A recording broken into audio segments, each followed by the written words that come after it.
ñeneenti fànn yi nga xam ne moo ëmba kilifa yooyu nga xam ne ñoo nekk ci panel bi nga xam ne noonu la ñoo doxalee seen liggéey am na ci ñoo xam ne ñoom ñooy ñi nga xam ne ñoo di def wàlli mbugal gi ak mitital yi ci kaw ñañ jàpp am na ci ñoo xam ne tamit ñoo di vidéo la nga xam ne moo fa xew ak ñi nga xam ne kàddu yi ñoo joxe ñoom ñoo ko binda ak ña nga xam ne ñoom ñoo féetu wàlli gëstu bi.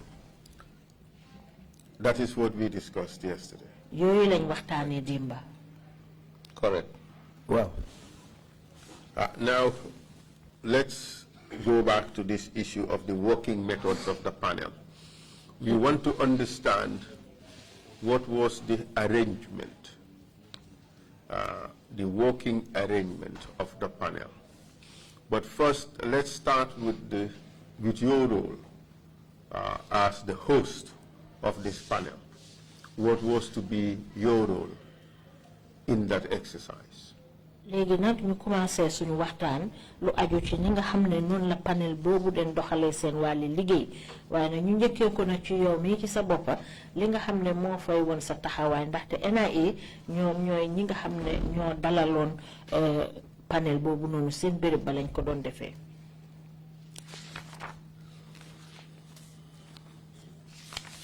What was your role as Director General of the NIA?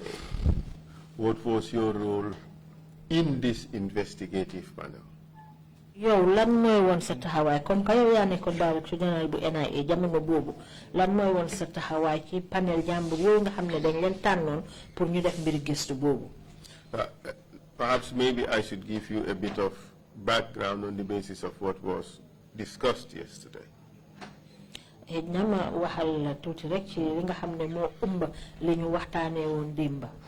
told us that the panel was established on the direction of the President after consultation with General Tamba, correct?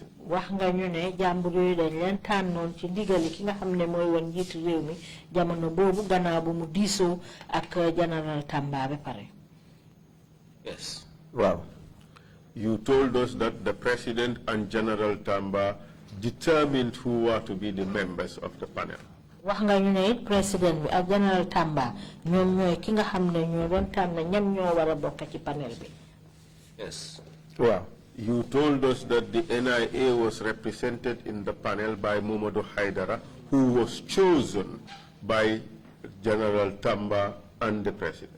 wax nga ñu tamit ne NIA ki leen teewaloon ci panel boobu mooy Mamadou Haidara nga xam ne General Tamba moo ko tànn ak président bi. Yes. Wow. You told us that you had no role in selecting Mamadou Haidara to be the NIA representative in the panel.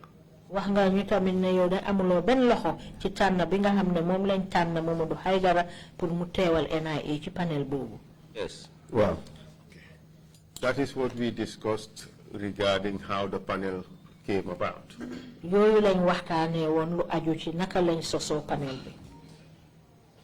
Considering that this investigation was being conducted within the NIA premises, and you were Director General, and the President and the NIA had chairmanship of that panel, what was your role as Director General? Comme que nag jàmbu kilifa yooyu mu di panel bi gëstu yi nga xam ne ñoom lañ doon def ñu ko doon defee ci fa nga xam ne mooy béréb bi NIA te nag yéen mu ngi mel ni NIA ñoom ñooy ñi nga xam ne ñoo jiite woon jataay boobu léegi li nga xam ne moo ci woon seen taxawaay loolu laa bëgg a xam. Lead Counsel. Lead Counsel. Good morning, Commission, Honorable Commission. Malina nuyu yéen ñëpp.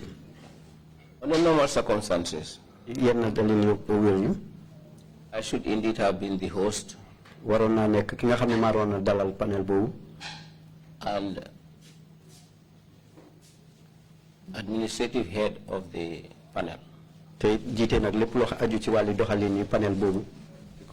the panel was situated inside the premises of the NIA. But as soon as the panel was seated,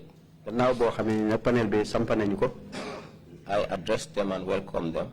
And left. They were supposed to have... what did you say to them, if you can recall? That having come from different units, they were there as one unit and should work not for or at the behest of their different heads of department, but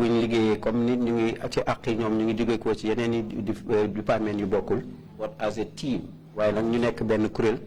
and were supposed to submit daily reports to their chairman and subsequently to the Director General NIA.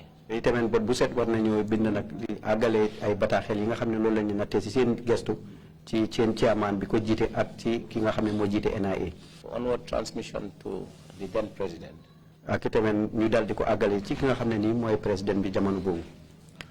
Essentially, the panel reported to you as DG NIA, who would in turn report to the president. Panel bi ñoom ba bu set seen xibaar yi liggéey gëstu yow lañ ko war a eggee buur bu set léegi nag gannaaw bu loolu nag kan moo ko war a egg président ba. Non ba pare yow nga eggee ko président ba. Please proceed. Yes. Wow. In essence, technically, you are the interface between the president and the panel.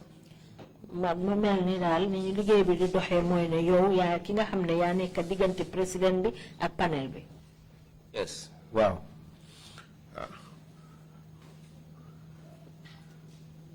You told us, or you have agreed to the proposition, that the work of the panel involved 4 distinct components. Panel dafa mel ni dañ ko xaaj ci ñeneenti fànn. Well, let me see how to put it in Wolof. Dafa am ñeneenti banxaas ñi nga xam ne ñoom lañ dajale boole leen pour ñu def liggéeyi panel bi. Not I told the lead counsel, but I was informed by the lead counsel that there were these sections within the panel, and I agreed. In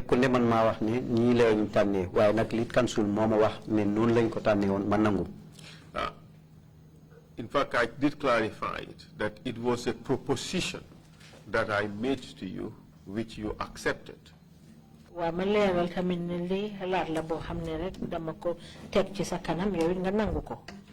You adopted it. You adopted it. Indeed.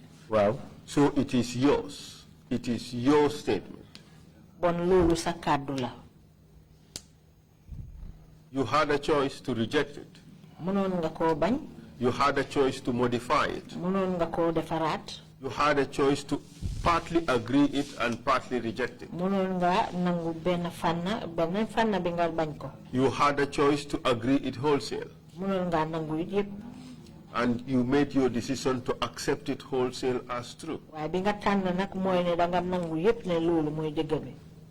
It is therefore your statement. Do you agree? May I differ a little bit?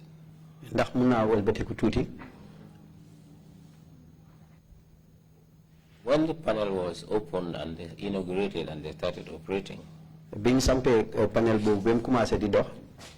as I left, I never went back there.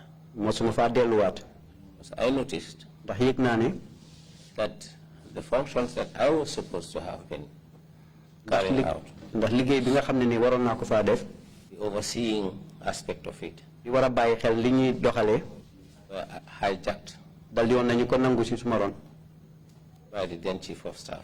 Chief of Staff Lantombong Tamba was permanently in the panel.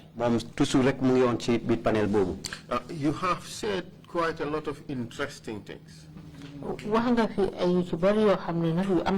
And I just try to regurgitate off head what you have said. You have said the work I was supposed to do in the panel, I did not do.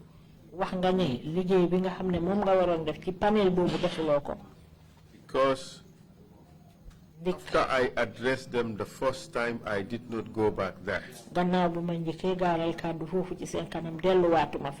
Because the job I was to do, which was to oversee the work of the panel, was hijacked by the then Chief of Staff, Langton Bontamba.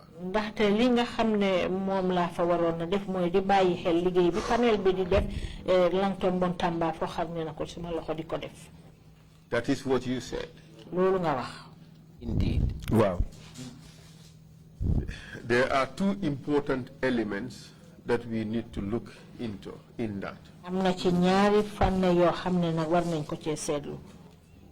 The first is whether you have been back there to see the work of the panel,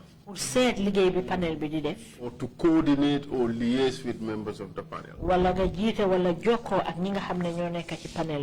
I give you another opportunity to think, to reflect carefully on that.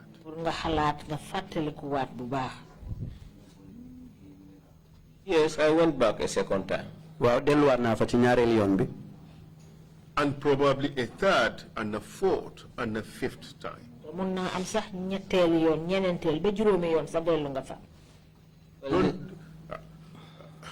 Don't box yourself in a situation on a point that is not so significant.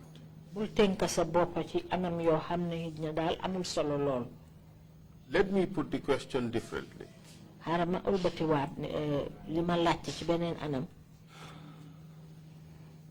In spite of the working arrangements,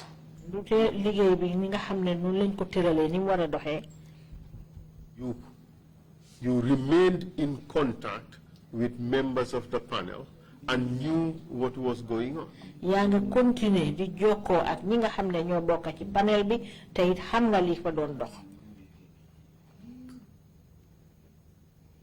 As an intelligence officer, I am bound to look into things and find out my own way.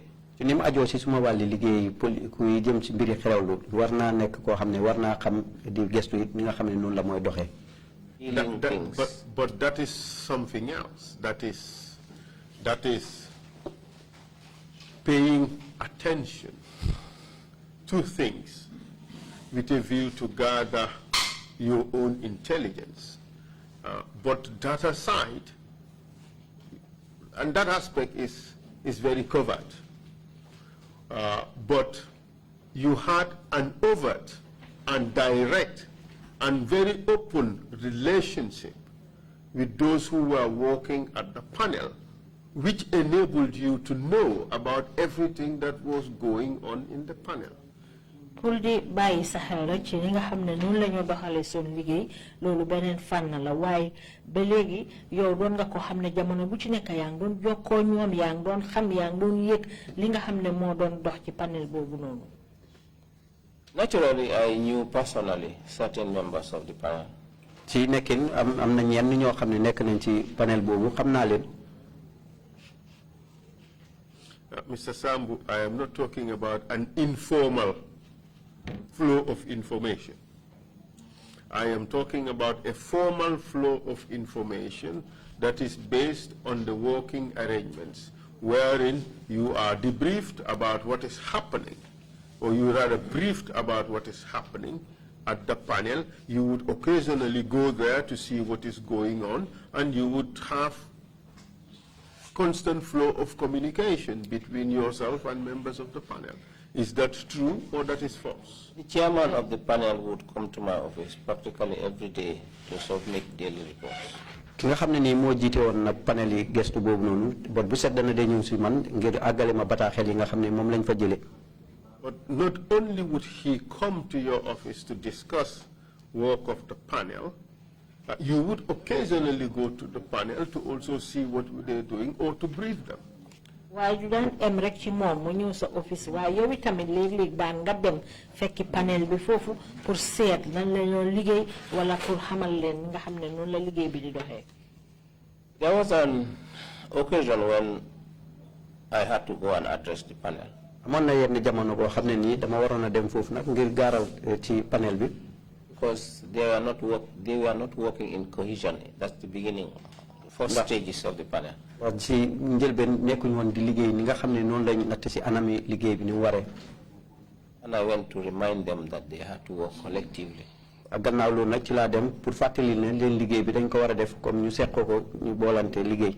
That the reason for their being at the panel was the fact that they were all qualified and reliable people from their departments, and that's what brought them there. li tax ñu seq panel boobu nekk na ni ñoo xam ne nii ñëpp njott nañ ne ñu màcc lañ seen liggéey si seen bànqaasi liggéeykaay yi moo tax ñu dajee foofu. And we are to work in unison. dañ war a liggéey bennoo. And not. Was that the time Fode Barry and Baba Saho were brought into the panel? ndax loolu mooy jamono ji nga xamee ne Fode Barry ak Baba Cham indi nañ leen ci panel bi Baba Saho. I'll admit I was not aware of their coming back. danaa nangu ne yëguma woon ñoom bi ñuy ñëw ci panel boobu. Was not informed. yëgaluñu woon na ko. But you would admit, well, I would deduce from what you've just said, that there were problems in the panel.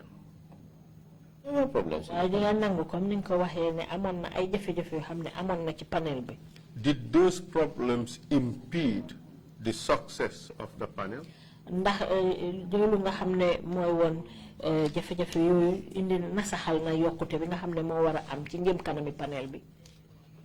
I might agree with the lead counsel because officials, members of the panel did not see themselves as a team working together. Their allegiances and loyalties still lay with their individual bosses, and somehow they briefed or debriefed their bosses and did not get a single, let's say, report that would come to me, and I had to go and correct that. Dina nangu ci kàddu ci lead council boobu ndax ñoom ñi nga xam ne nii ñoo doon liggéey foofu noonu mujjee gi nekku ñoon di liggéey comme ñi nga xam ne noonu lañ war a bennoo def liggéey lu aju ci seen kóllëre ak seen màcc ak liggéey léegoo léegi dañuy jox ay bataaxel di déy ñoom kilifa yi nga xam ne nii fa la jógoo si seen i bànqaas ni war maa dajale bataaxel àggale ko ci man. Because the head of state raised the issue with me. ci loolu nag borom réew mi daal di yëkkati kàddoom nag ak mbir ci mbir moomu ak man. In a sense, you are also a formal conduit of information from the president to the panel.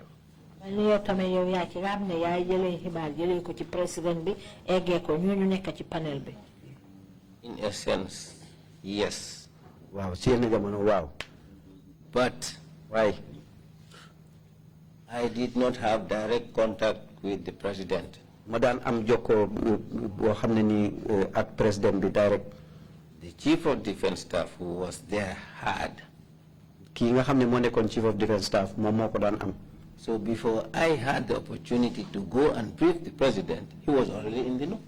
Bala ma dan am bunta bo xamne dina mëna dem nak wax ak president bi agalé ko bataaxel yoyu fekk mom we would come to that issue because you raised two important elements. One was your contact with the panel, how often you were in contact with them, and the other point is your responsibilities having been hijacked. Those were the words you used by the then CDS. dinañ ñëw ci mbir moomu ñu laal ñaari fànn mooy benn bi jokkoo bi nga xam ne yaa ngi koo am ak ñi nekk ci panel bi ak ñi nga xam ne noonu lañ foo xarñee li nga xam ne moo war na doon sa taxawaay ci panel bi te ki nga xam ne mooy Tamba mu jëloon ko ci sa loxo. And I might add a third element which we would discuss would be the issue of control over the work of the panel. dinañ ñëw ci beneen ma yokk ci sax beneen muy ñetta mooy ki nga xam ne moo war a jiite lépp loo xam ne moo di dox ci panel bi ci loxoom la war a nekk. So we would come to that. But for now, let us focus on the issue of contact between you and the panel.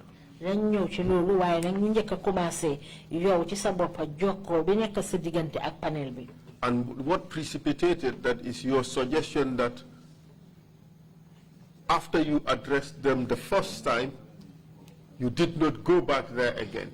Well, now you have changed that to say, well, you have been there one more time, or you had been there to brief them about this lack of cohesion in the work of the panel.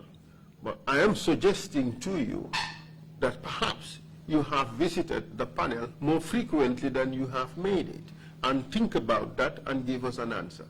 am nga da nga njëkkoon a wax ne panel bi yow benn yoon rek nga fa demoon bañ commencé bi ubbi ko ca nga fa géej a dem nga ñëwaat dellu si waat ne léegi-léegi daan nga fa dem li ko waral mooy ñàkk a bennoo bi nga xam ne moo nekk seen diggante ñàkk a déggoo ci benn kàddu léegi moom laa bëgg nga waxal ma naka la demee. Mr. Sambou, I have just received a copy of your closing remarks. This is personal. We don't want to see it. We don't want to know what it is you're going to say, because we don't want the suggestion or the idea that the commission directs witnesses what they have to say, or would coordinate with the witnesses what it is they're going to say. This is your closing remarks. Feel free to say what you think needs to be said to the Gambian people at this time. So we have no input in it. I have not seen it. I have just returned it to you as it was given to me. I just thought we should put that on the record so that it is known. Please. May I reply on this? Yes, go ahead. Yes, the reason for lead counsel receiving this, my copy of the closing remarks, was that I left it with somebody to type it for me. Okay. I was anticipating to receive it before the opening of the session. Okay. I decided to formalize it and send it over here. Pour mu leeral nag loolu rek mooy li tax lead counsel jot kayit boobu noonu moo nekkoon ne daf ko fi bàyyi woon pour ñu bindal ko ci mbindam machine te séntu woon ne dana ko jot balaa ñooy toog. Yes, thank you, Mr. Sambou. I just thought that we could clarify this because, I mean, everything that is done here is scrutinized or would later be subjected to scrutiny. So we just clarify some of these things. Now let's go back to the issue. I hope you have reflected on your answer. You have visited the panel when it was doing its work at least a few times, to say the least. Well, ñu eggal foog naa feeñ ci sa tontu yu ne panel bi dem nga fa ay yoon benn yoon pour seet ñoom ni nga xam ne noonu la sa liggéey seen liggéey bi di doxee. Naturally, lead counsel, as head of the NIA and chairman, supposed to be administrative head of the panel, it was my duty to make sure that everything went well. In the mornings, ci maqaama yi nga xam ne nii moom la rango di ki nga xam ne nii mooy borom kër buntu liggéeykaay boobu te war a nekk chairman bi nga xam ne nii mooy chairman yi kuréeli gestukat yooyu noonu war naa saa bu nekk xam li nga xam ne nii mooy doxalin boobu. In the mornings, when once in a while I would go. suba yi léegi naa de dem. Greet them. gis leen. Ask if everything was okay. seet ndax yëpp mu ngi dox ni mu war a doxee. From the administrative point of view. Comme ni nga xam ne ni dëppoo naak lu aju si wàlli jiiti doxalin boobu. Papers, pens, tea, coffee, and all that stuff. ay ak bindeekaay yeeg ak tii ñooy naan ak yëpp. And I would leave. bu ko defee nag ma dem. Of course. So it was incorrect when you said after the first day you've never gone back there. The fact of the matter is you would visit occasionally to see how things were going. kon dugoon dégg boo waxee ne yow bañ ko ubbee rek ba nga gaaral fa sa ay kàddu ca nga fa géej dégg bi daal mooy léegi-léeg di nga fay faral di dem saa yu nekk pour seet liggéey bi ni moo doxee.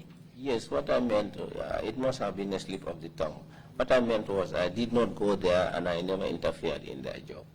waaw noonu naa amaat rek njumteel gi meñ la rek ndem li ma doon wax rek moo nekk ne dem ma woon fa pour di seet wala di dugal suma loxo ci ni nga xam ne noonu lañ daan liggéeyee. May I comment? And here comes your question or your issue of control of the panel. léegi nag ñëw nañ ci sa laajte bi nga xam ne ni wala fànn bi nga xam ne ni yaa ngi ko jëmale lu jëm ci wàlli teg loxo lu aju ci wàlli kuréeli gestu boobu. Panel was not under my control. Panel boobu de nekkutoon ci suma ron loxo. It was more under the control of the then Chief of Defence Staff. dafa gënoon a nekk nag ci loxo ki nga xam ne moo nekkoon Chief of Defence Staff. And practically the chairman, Mr. Haidara. ak ki nga xam ne ni daanaka daal moo nekkoon chairman boobu di Mr. Haidara. The two things are different. De facto leadership of the panel, de jure leadership of the panel. These two are different. Okay. We are told that the formal chairman of the panel was Haidara.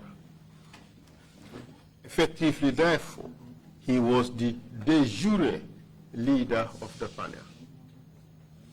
Who was the de facto leader of the panel? And what I mean is who was the leader in actual fact, in practice, who was the leader of that panel? Mo la pato ko ci olof. Dafa gudda. Dafa gudda lool. ñaari mbir la ci nekk mooy ki nga xam ne moom lañ dénka njiiti panel bi ak ki nga xam ne moom moo jël njiiti panel bi jiital ko boppam ñaar yooyu dañ ute kañ ko dénka ak ka ko yore. Ka ko yore moo doon Lang Tombong Tamba. The one controlling was Long Tamba.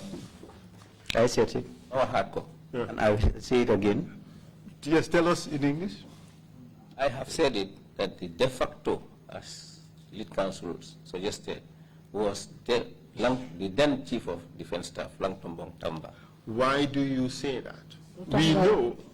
We know that the jure was Haidara because he was formally designated. Ma wax ko ci wolof xam nañ ne kañ dénkoon njiitaayi panel bi mooy Mamadou Haidara lan moo tax nga ne Lang Tombong mooy woon njiit li. Ma ko ci wolof Lang Tombong moo amoon direct contact ak president. Lang Tombong was direct contact with the president. Lang Tombong moo nekkoon foofu ci jamono bu nekk. Lang Tombong was always present there. Li jógee ci panel bi di dem State House ak li jógee State House di ñëw ci panel bi ci moom la daan jaar. All information that is from the panel to the state house and from the State House to the panel passes through him. Could you say daan xam dara? I never knew anything. Ma ca daan xam dara. I never knew anything of it. Here again I will clarify something. Dana fi leeralaat dara. During a lot of testimonies, witnesses will say the NIA, the NIA, the NIA. The NIA took prisoners from Mile 2, brought them to NIA and took them back in plain clothes.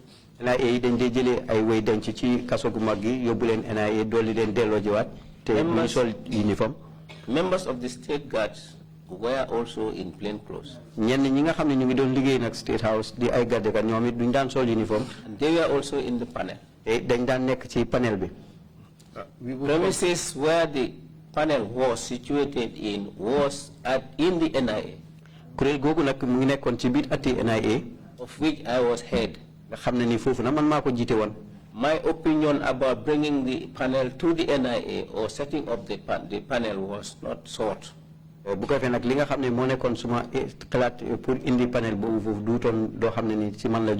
then president decided to do things on his own.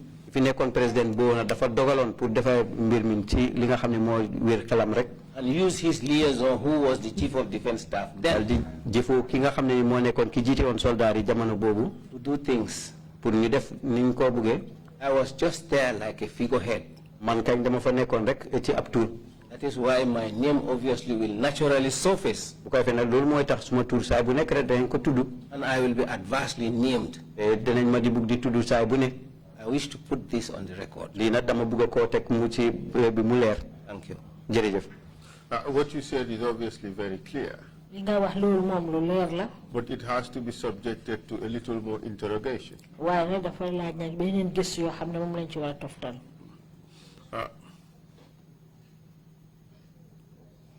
And the reason for this is the Commission is only interested in the truth with a view to be able to determine, what actually happened.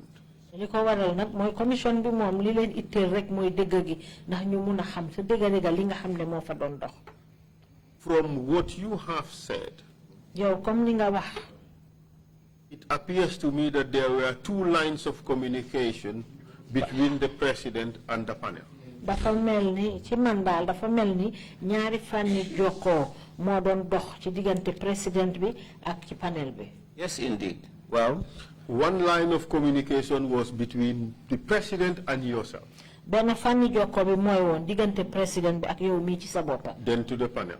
De bare egge ko panel bi. And the second line, benen fanna bi nak the President to Langtombong. President bi egge ko Langtombong and the panel. Ak panel bi. Is this true? It is true. I had a moral or whatever legal, official, administrative duty to be reporting to the President, to brief him, and I did that. Monna cër boo xam ne ni nag waroon naa doon warugal pour may jël ay bataaxel di ko àggale président bi ci panel boobu te def naa ko.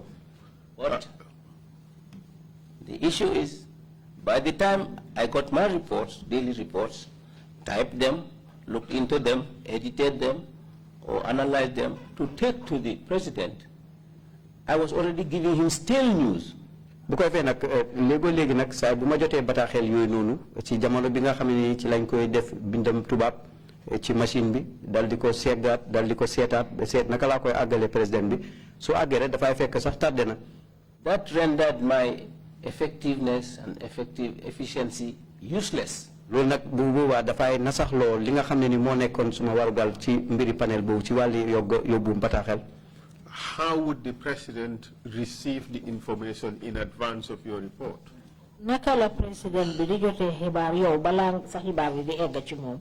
Through the second line of information that lead counsel just mentioned.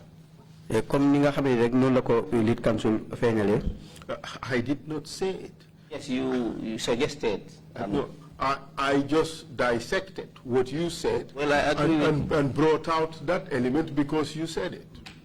Nekkul ne maa ko wax de man dama tànnaat rek yow ci li nga xam ne moom nga wax ma dal di ci jukki loolu wax ko waaye yow yaa ko wax. I'm not the one testifying. You're the one testifying. Man nekkul ne maa fi toog da di joxe suma ay seede yow mii la. So you suggested that the President was communicating with the CDS. Yow nga ne President bi mu ngi doon jokkoo ak CDS bi.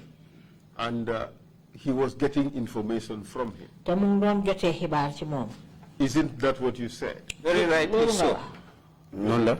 So very rightly so. So it is not lead counsel who is suggesting to you that Langtombong had a direct line of communication with the President. So let's establish lead counsel bu man maa ki nga xam ne maa la doon xalal ne Langtombong dafa amoon jokko direct moom moo President bi ñu leeral foofu. May I suggest that lead counsel was just corroborating what I said? Kana mun naa leeral rek ne lead counsel da doon gën a fiddali rek ci li may wax. No, I withdraw my statement. Yes, you are wrong. Fekkee dama juum nag ma weddi. With all due respect. Lead counsel was just recasting what you said so that you can also adopt it again. We agree. Okay. Nanguna. So now with these 2 lines of communication, you are saying you are often beaten to the President. Mel ni ñaari fanni joko yi nga xam ne moom lañ fi wax nii ci gannaaw bon su sukkandiko ci la fa mel ni yow dañ la dee jiitu ci président bi. Yes. Wow. And he was not the only one. Et duutoon moom rek de. And who else? Akan. I have had Akanati. I have had Alaji Martin here. Te dana dégg naa fii ci Alaji Martin ne. That he was in the panel at times. Mu ngi nekk ci panel bi léegoo-léegi. As an observer. te du koo xam ne ni dañ ko fa yóbbu rek pour muy bàyyi xel. And he would report to the president at the end of the day. dana ko àggee bataaxel bi di président bi. Same thing happened. loolu rek moo xewati. With the then and the late Captain Tumbul Tamba. ci ki nga xam ne ni ndem si yàlla Tumbul Tamba. ak Maliam Mungu Musa Jammeh. Wala Musa Jammeh Maliam Mungu. They had their personal telephones with them. Dañ daan amé seen téléphone yi bopp. And from the panel, they would step out and call the president. Te buñ génné ci panel bi rek ñu jël di jël téléphone président bi. Or the president would call them. Wala président bi sax call leen. And they would give him feedback. Bu ba nak dañ ko nettali li nga xamné ni mo fa daan dox. By the time I wake up in the morning to come to work, news had already settled in State House. Bala ma xey bay ew di ñew liggéey da fay fekk sax bataxel yoyu ag nañ State House. That is the evidence that we have received from witnesses. Those were the State House representatives in the panel. Okay, but what I am driving at is not so much the flow of information back to Yaya Jammeh. It is about your knowledge of what was happening at the panel.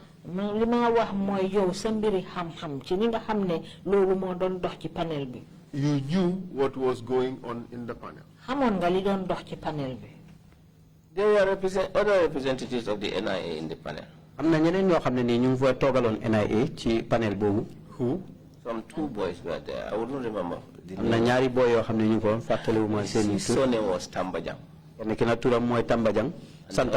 And the other one was Yusufa Fai. And these people would report to you? Yes, and I would call them, ask them to verify or confirm what I got from the chairman, Mr. Haidara.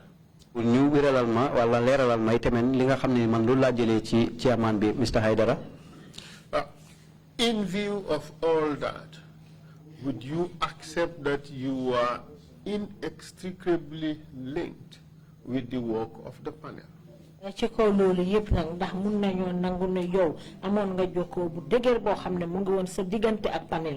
Not always. Not on the basis of need. When I had my doubts, yes, I would call on the boys. And they would tell me. Or when the feedback varied from that of the chairman, what I got from outside, or from the boys. The point I was making is you are linked inextricably. Lima don feñal fi moy ne yow amna joko bu deuguer bo xamne am nga ko ak ñoom. You are the administrative head or the administrative supervisor of the panel. I think those were the words you used in your statement. Yes. Well. So therefore,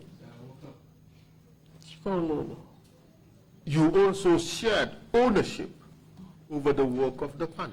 Bon melni yow tamit bokk nga ci li nga xamne modi momé fi lepp lo xamne modi xew ci panel bi.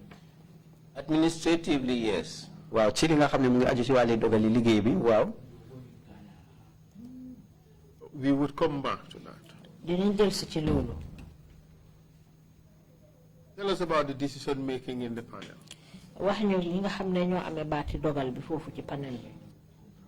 I think it was Langtombong and Haidara. Yakarna lolu mu ngi nekkon ci digënté Langtombong ak Haidara. Why do you say that? Lutax nga wax lolu? They were the most senior officers. Zaka ñom ñoo fa gënoon nekk ay kilifa.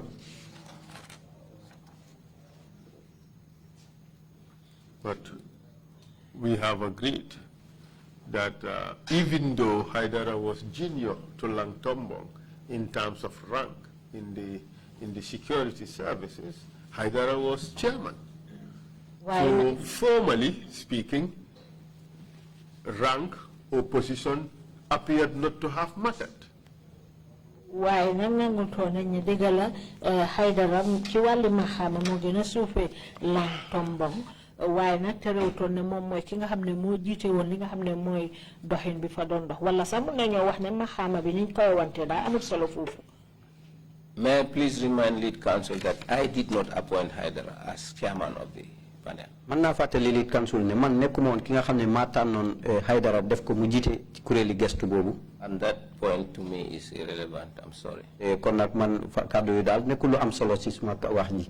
You may have missed the point. What I was trying to allude at is that the fact that they were the two most senior people in the panel, in fact, is not reason why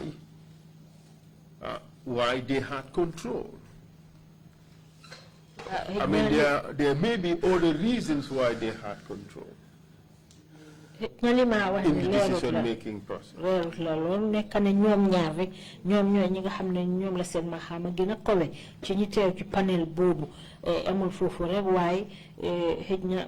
Come again, sorry.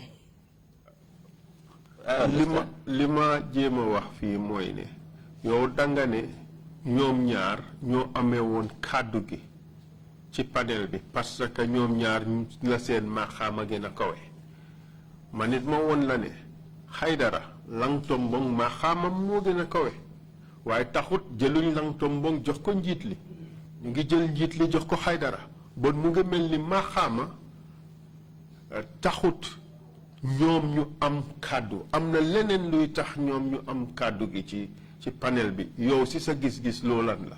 loolu nag nga baalal ma duma ci mën a xam dara parce que nekkuma woon foofu ak ñoom. I may not know much about it because I was not there. Langtombong boo gisee mu toog foofu.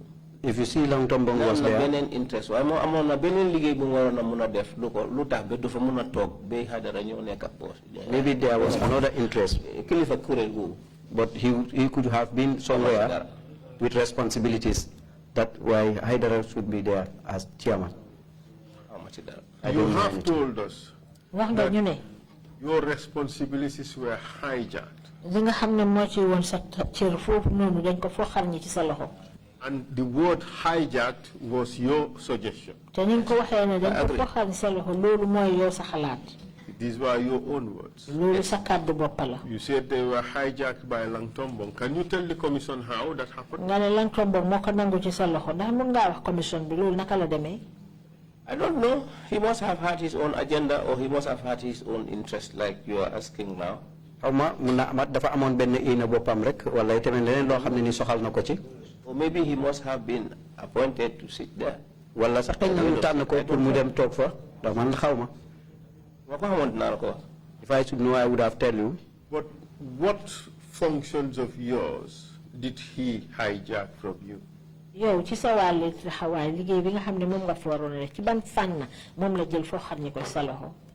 If he were not, he did not permanently post himself there, or he were not permanently posted there to be overseeing every day, practically, the commission, interfering in their work, the panel to be interfering in their work, I think I would have been free enough to control the panel and give them the sense of direction in my own way as an administrator and maybe a security head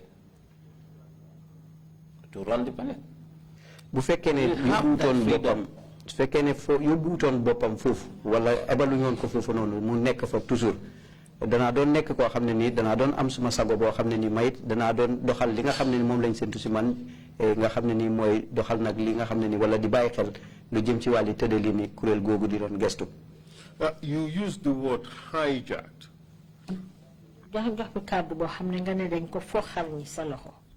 Might it be the case that you ceded your responsibilities to him?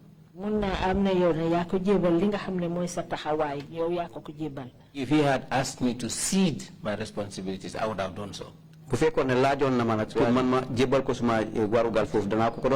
Didn't ask me to cede, he took them. This is why. Did you have a conversation with him about this? No. He did. No. You acquiesced? Come again? You acquiesced?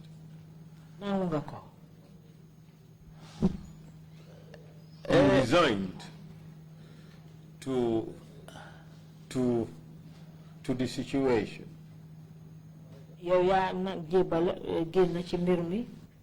Lead counsel, if you remember our tete-a-tete, lead counsel bo fatale ko suñ jakarlo we were talking about the panel. ñuy wax lu jëm ci mbiri panel bobu. I told you that I withdrew or in Wolof ma beddeku. Dama la ko waxon ci Wolof ne dama beddeku.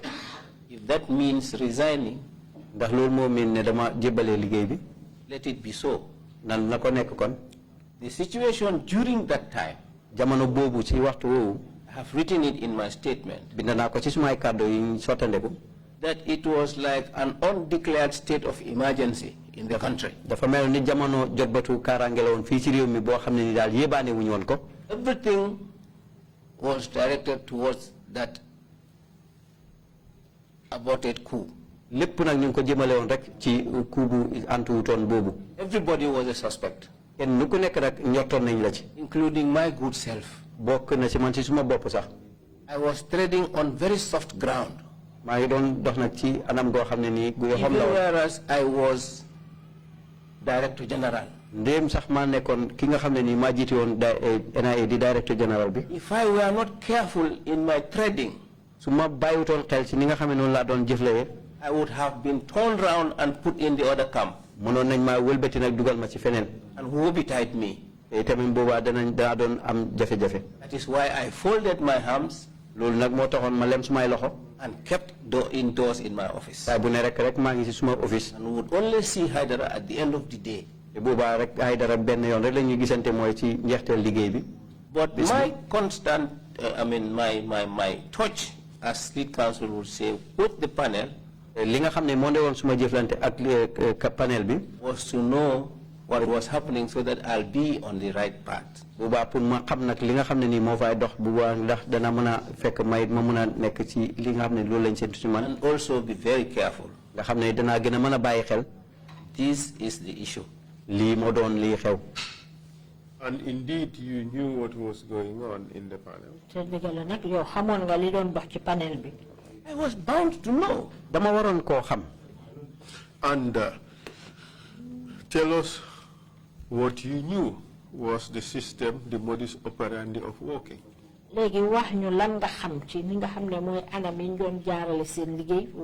We have had several witnesses on this issue. How was evidence collected?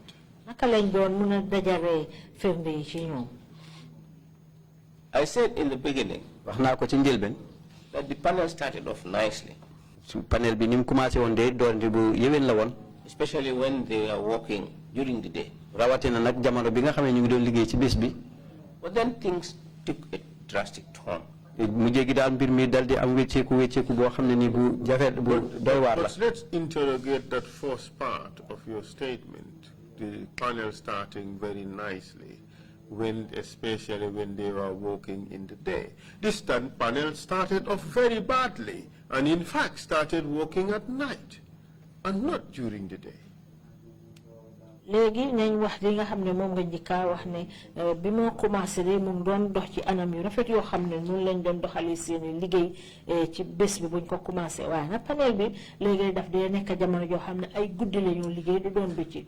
Déedéet panel bi sax day tàmbaleewuñ seen liggéey ci anam bu rafet anam bu ñaaw lañ ko tàmbalee ba pare it tàmbaleewuñ seen liggéey ci bés bi ci guddi gi lañ doon def seen liggéey li ci ëpp loo wax ci loolu. noonu lañ ma ko yëgalee. That's how I was informed. noonu lañ ma ko daan baatalee. That's how I used to be informed. man ma wàcca ci ground bi find out. Might it be that is the way you choose to characterize it now? But the reality is, okay, let's do it this way. First day. Bés bu njëkk bi. Bunja Dabo was arrested. Bunja Dabo ci lañ ko jàppa. Correct? Noonu la. I wouldn't remember. Munuma fàttaliku. Munuma ko fàttaliku. Bunja Dabo was one of the first to be arrested. Bunja Dabo moom lañ njëkka jàppa. Man impression being ma jox. The impression that was given, fine. They were working fine. The suspects cooperate. And the suspects were cooperating. When I found out that they started beating them, I went to the head of state. And I told him. Let's take things chronologically, step by step. You have said that in your statement. And you have, I think it's paragraph 17 of your statement, you have said something interesting and we would come to that. That is actually the modus operandi and who was responsible for what. But it behoves us to correct the record. The starting itself, which you said was they were working nicely, is contrary to the evidence we received.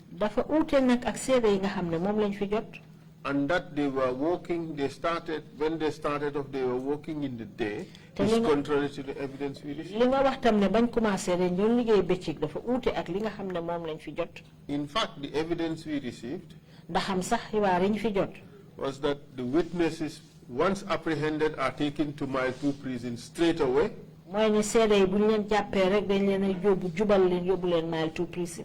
later at night, around 2 a.m., they are taken to the panel. That was the system. The witnesses would go before the panel during the day after they have gone through a whole lot of sessions, either with torturers or investigators.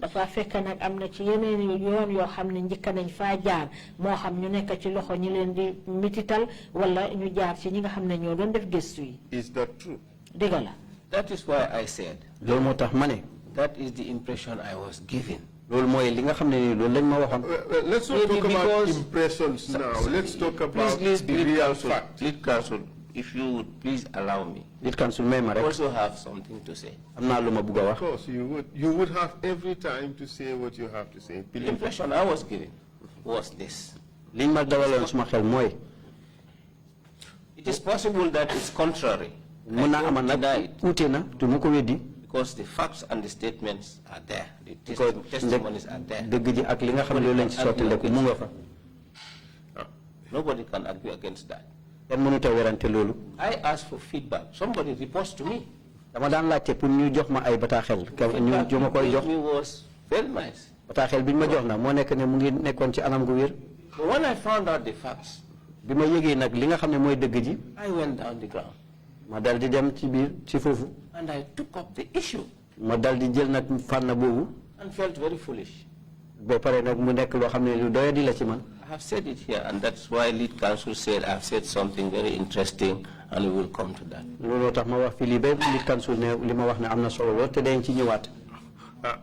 Let us not go ahead of ourselves and take it step by step.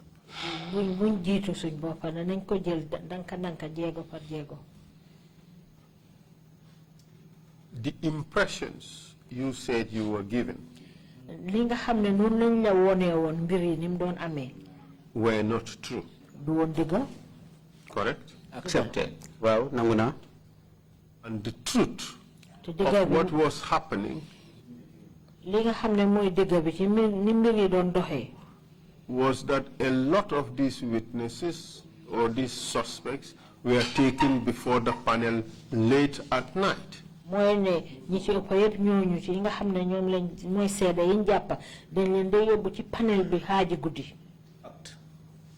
But why?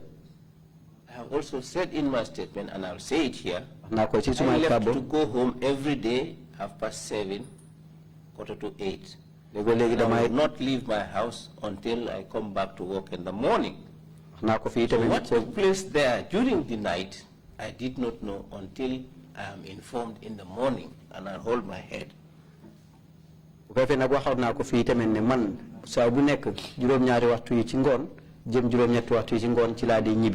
That su ma demee du ma génnaat suma kër ba ci ëllëg si suba si su may xëy liggéey ci kanaa su ma ñëwee ci lañ may nettali li xew bu boobaa nag ma téyel di téye suma bopp.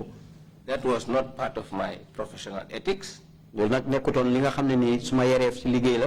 It was not part of my training. nekkul li nga xam ne nii moom lañ ma tàggate.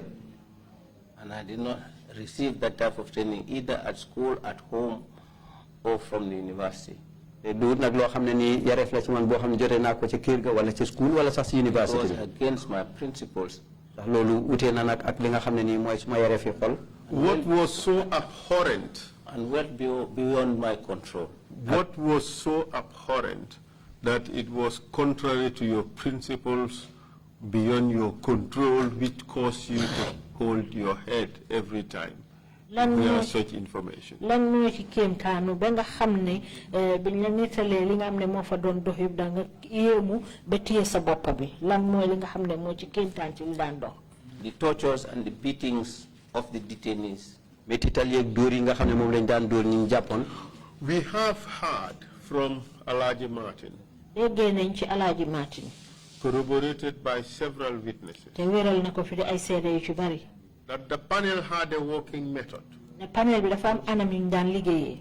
that if a person is taken before the panel ne bu fekkee ne indi nañ ñi teg ko ci kanami panel bi and the person is not singing like this tune that they want him to sing, te borom waxut ñi nga xam ne ñoom loolu lañ bëgg a déggee ci moom they will call in the junglers, dinañ oo jonglas ñu ñëw.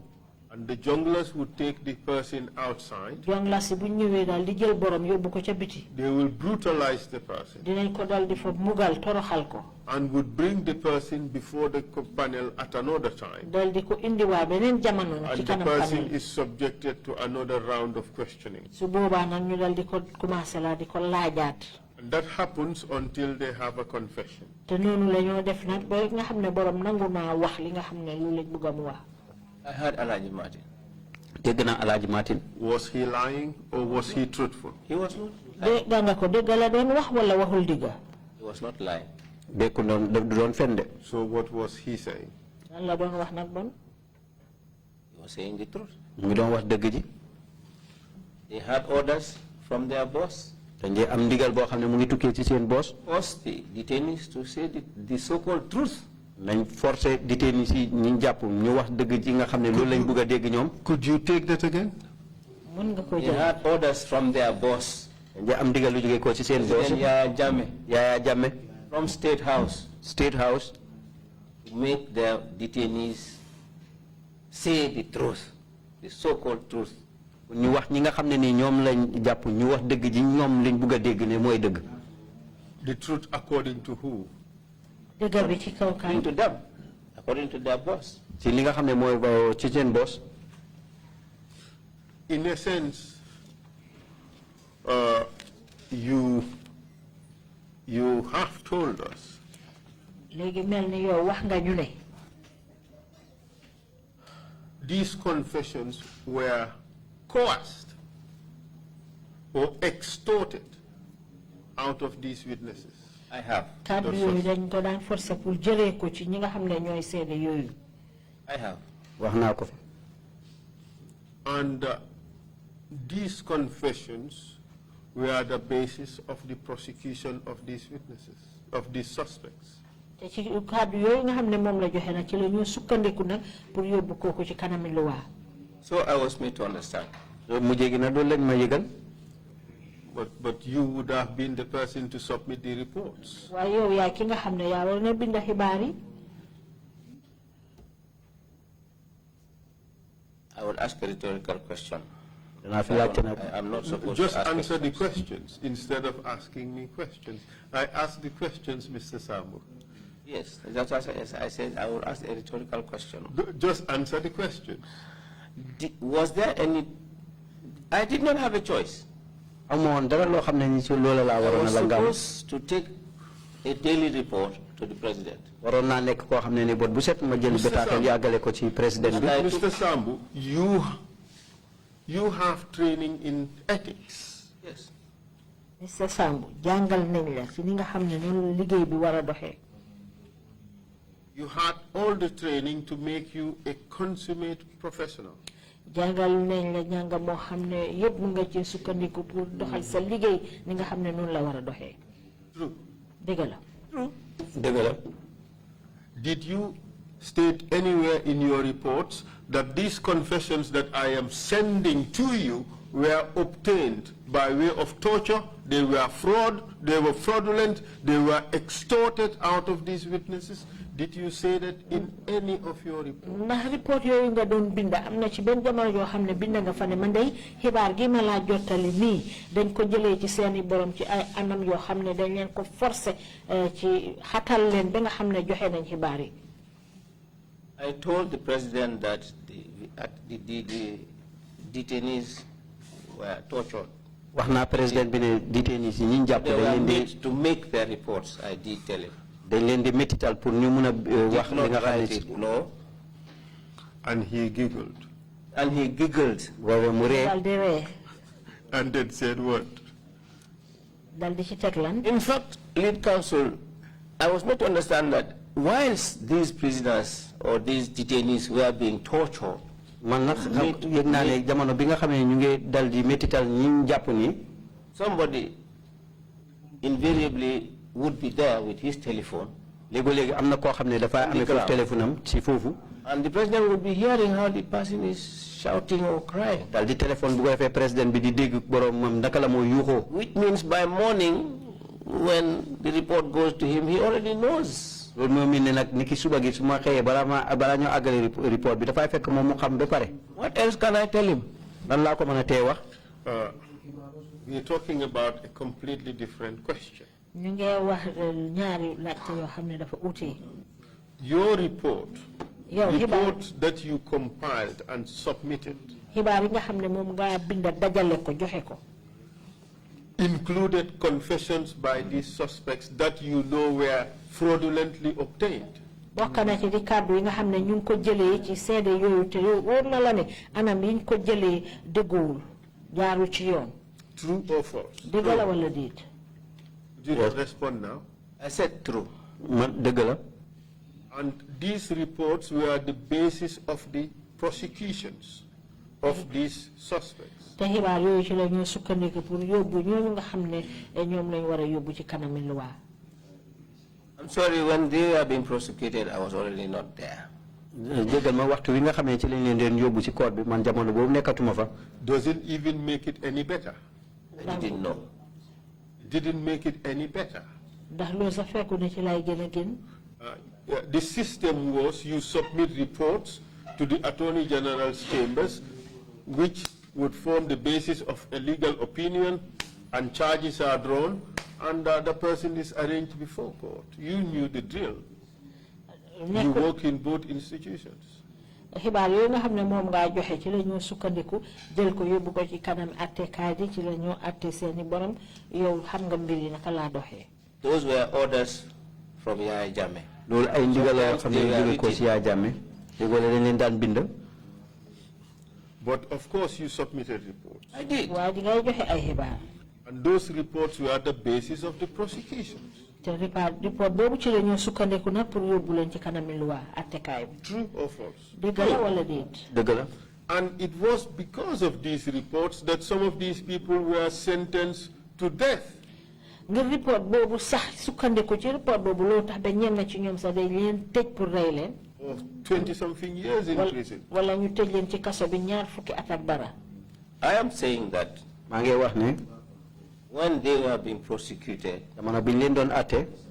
all these files prepared, I was not there. wala bi ñoo jagal nag seen files yooyu nekkuma woon fa. But you were not there physically, but you were there in the sense that you submitted the reports that were the basis of these prosecutions. nekkuloo fa woon de ci sa jëmma de waaye li nga xam ne ñoom ci report boobu lañ doon sukkandiku yow yaay ki nga xam ne yaa ko dajale jébbale ko. Lead counsel. Lead counsel. The circumstances under which we worked. But we will come to circumstances later. Let's first establish the facts, and then we would go to circumstances later. We cannot front load circumstances then come to the facts. Let's first establish the facts. The reports that were the subject, that were the basis for the prosecution, were the reports that you submitted. report yi nga xam ne ci lañ doon sukkandiku pour yóbbu leen ci attekaay bi yow report boobu yow yaa ki nga xam ne yow yaa ko joxe. True or false? It was my duty to submit reports, and I did. Suma liggéey la woon pour ma àggale report yooyu te def naa ko. But Mr. Sambou, you talked about ethics. Don't you think it was your legal duty to provide correct and lawful reports? wax nga fi yoon yi nga xam ne ci lañ war a jaar sukkandiku ci wàllu doxal liggéey ci ni war a doxee ndax foofu loo ne yow sa waru gal la pour nga joxe report boo xam ne bu dëggu la nga feeñal ko ni nga xam ne moom la luwa santaane. And then be sent to mile 2 along with them. bu boobaa nag ñu daldi ma yóbbu mile 2 ak ñoom. You preferred yourself to them. moom dafa mel yow sa bopp moo la gënal ñoom. I had a job to do. am naa liggéey bu may def. I was supposed to obey. dama waroon a dégg ndigal. A dictator who knew nothing but do it. Do it. I understand the circumstances, and we would go to the circumstances, and you'd be given the opportunity to talk about the circumstances. anam yi nga xam ne noonu la mbiri doon doxee de te dinañ ci ñëw bu ko defee yow tam di nga mën a am yoon pour wax ñu ni nga xam ne noonu la yëf yi doon doxee jamono boobu. I mean, it looks to me from what you have said. dafa mel ni man coow ci li ma jëlee ci say kàddu. Let me just break it down first. You knew that these confessions were illegally obtained. True or false? amoon nga ni kàddu yooyu niñ ko jëlee ci seeni borom àndul ak luwa dëgg la wala déet. Under more circumstances, yes. waaw ci comme yenn ni mu gën a waree daal du waaw. You knew that these reports, these confessions were going to form the basis for the prosecution of the suspects. xamoon nga ne report boobu nga xam ne moom nga joxe ci la ñoo sukkandiku pour mun a àtte ñooñu nga xam ne ñoom lañ yóbbu ci kanam àttekaay bi. That subsequent step I wouldn't have known because my job was to give intelligence report and I gave. loolu nag da wutoon loo xam ne ni dinaa doon xam ne fa la mooy mujjee ndax suma liggéey moo doon pour nag dal di bind bataaxel boobu dal di ko joxe te loolu laa def. But Mr. Sambou, these were not intelligence reports. These were investigative reports.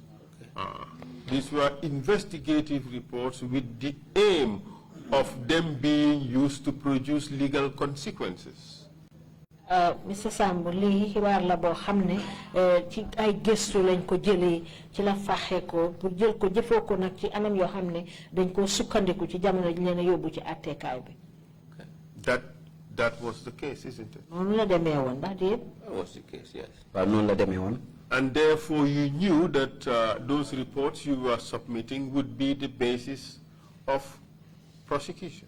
te xamoon nga itamit ne report boobu nga xam ne moom nga doon joxe ci la ñu sukkandiku pour yóbbu leen ci àttekaay bi. And you cannot claim ignorance because you have been trained in the law, you have worked in Ministry of Justice, you have worked in NIA, you were a seasoned civil servant at the highest levels, you knew the system, you knew how these things would be used. te nag doo mun a wax ne dang ci xamul dara de ndaxte yow liggéey xam nga ci wàllu loi liggéey nga ci wàllu attekaay liggéey nga NIA liggéey nga ci li nga xam ne moo di nguur gi bon mbir yi xam nga ne ni noonu la war a demee. I wouldn't know how Yaya Jammeh would want to use them because he was a Machiavellian. Because duma doon xam naka la ko Yaya Jammeh waroon a defee. What he wanted was his reports and I submitted them. li mu bëggoon mooy mu àggale reportam te jël reportam te àggale naa ko ko. Let's break that. Let's break it down. He wanted incriminatory reports and not objective reports. Danga bëggoon report boo xam ne dafay duggal seeni borom waaye nekkul report boo xam ne dafa jaar ci yoon. True or false? Dëgg la wala déet. He wanted incriminatory reports, yes. waaw dama bëggoon bataaxel boo xam ne daf leen ay dugal. And he put in place arrangements to secure those incriminatory reports. Dal dina def nag ay tëralin yoo xam ne ci laa mën a jaar pour jot ci report yooyu nga xam ne dafa duggal seeni borom.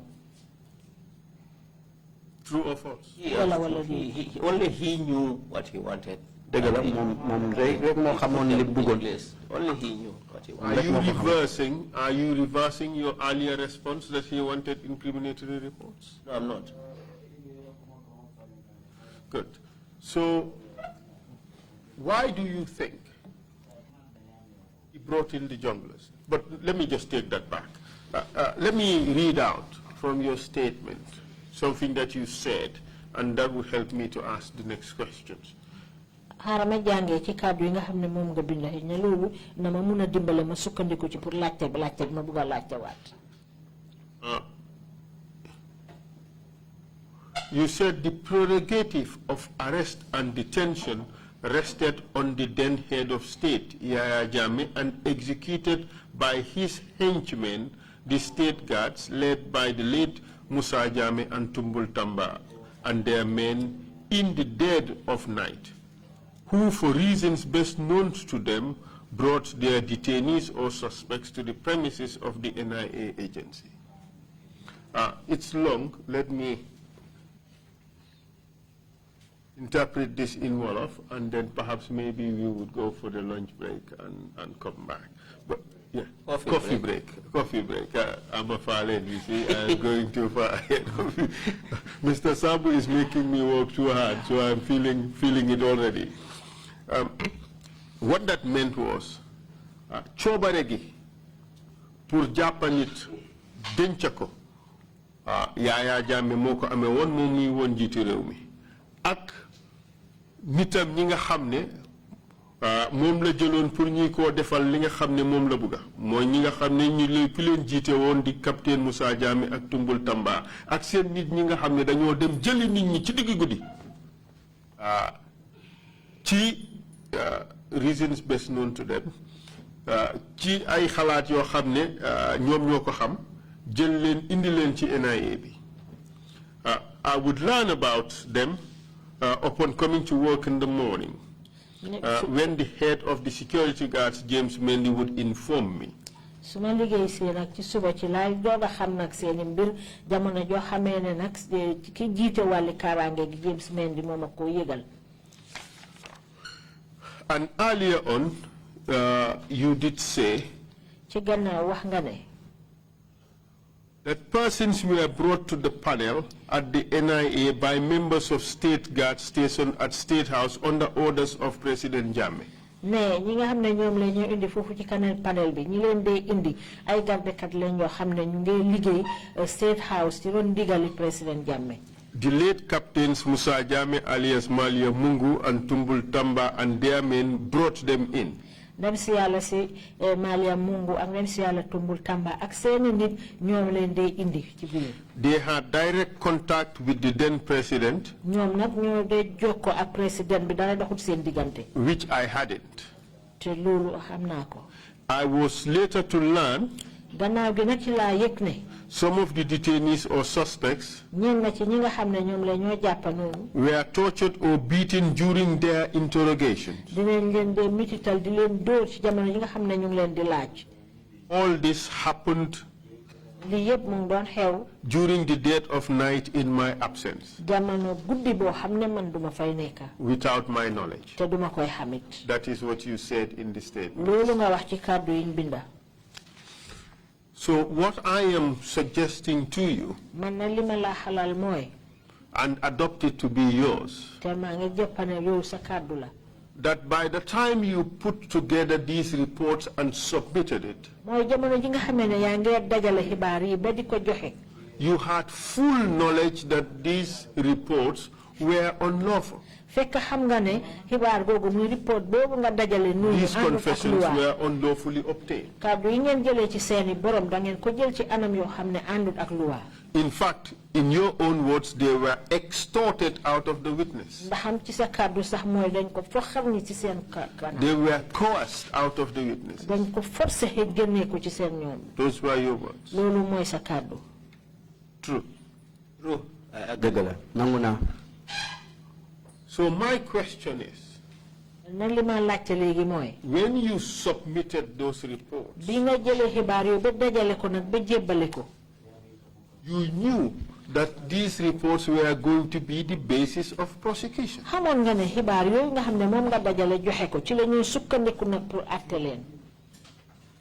I wouldn't want to argue with lead counsel on that. But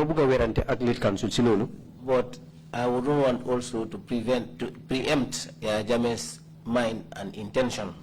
Regards to those reports, to what he wanted to do. Mr. So I will agree. Proceed, please. I will agree with lead counsel. I just want to make this point clear. Well, you have said, you used the word Yaya Jammeh was Machiavellian. Yes. We would come to that. We would come to that. But there was a procedure of how to deal with crimes in this country. Yes. And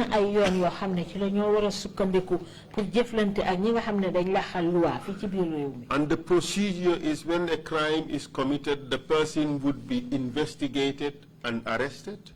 Correct.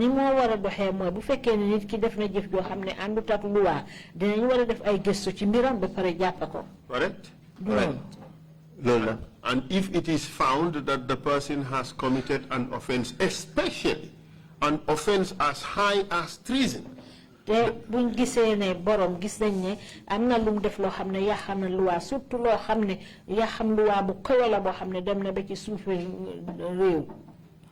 the person would be charged before court. That was the system. That was the system. So there was every presumption that the same thing would happen to these people.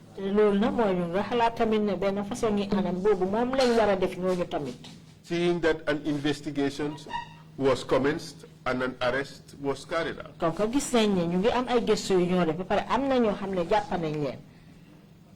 Do you agree?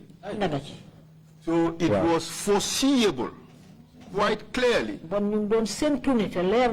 these people will be prosecuted. True or false? And that the basis for that prosecution would be those reports that you prepared.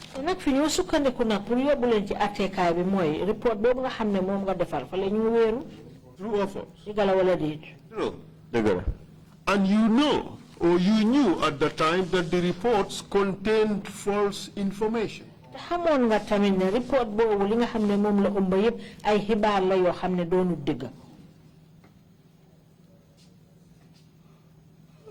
Yes. Well, break time.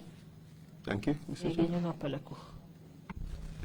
Thank you, Counsel. In the receipt of those reports to Jammeh, he described him as being Machiavellian. The Italian Niccolo Machiavelli must be laughing in his grave. We'll take a 30-minute break and come back at 12:15. Meeting is adjourned. Thank you. When we touch down, better broke down.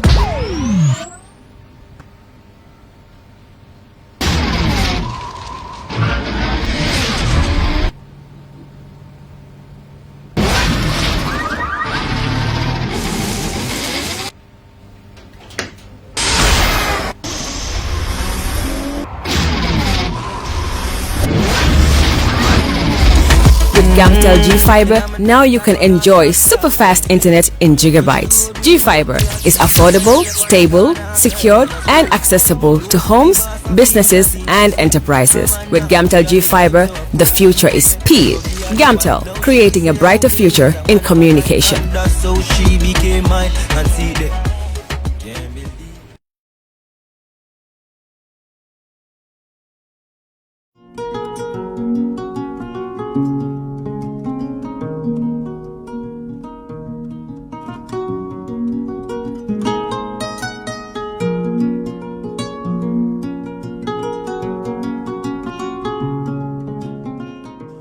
all your pastry, bakery, and quality food, CK Restaurant is the only place to be. We do catering for birthdays, weddings, and all related services. We have all kinds of local foods, American, European, and even beyond.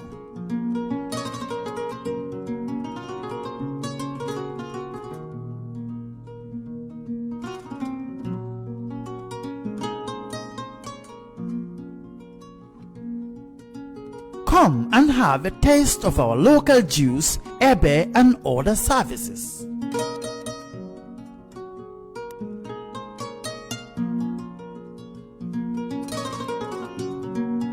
At CK Restaurant, customer satisfaction is our priority.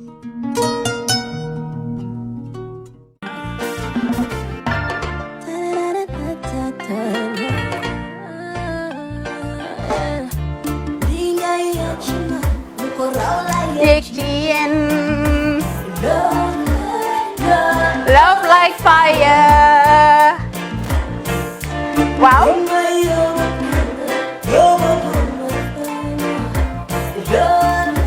Love like fire. Xam ngeen rek affaire bi xam ngeen fan la skincare la 2020 lañ wax de waaw fii nag mooy Kerr fan Kerr zero tache perfect skincare saa su ne rek niñ ko dee defee rek loo lañ soxlaati rek maanaam bu ngeen am problème ci seen skin ngeen xam ngeen fan la fii ngeen di ñëw suma xarit yeeg am di jàmm yi nga xam ne taas daf lañ sonaloon xam nga doon xeesal ba laka xum éneew ma lañ ko nag waaye just in case comme ni ko gars yi di waxee rek en cas just in case loolu xew xam ngeen fi ngeen di ñëw skincare plus si baax rek la ñoo dox nag ay baax rek fu ne la ñoo dem ci réew mi di lañ indi rek nag products yu baax du Paris du Italie du USA du fi mu nekk nii sax boole nañ ci nag Sweden fu nekk lañ leen a indilee products bu dee tamit nag da nga ñuul rek ñu lay jamaa natural beauty that melanin dripping we do have stuff for you as well emuñ si skincare products rek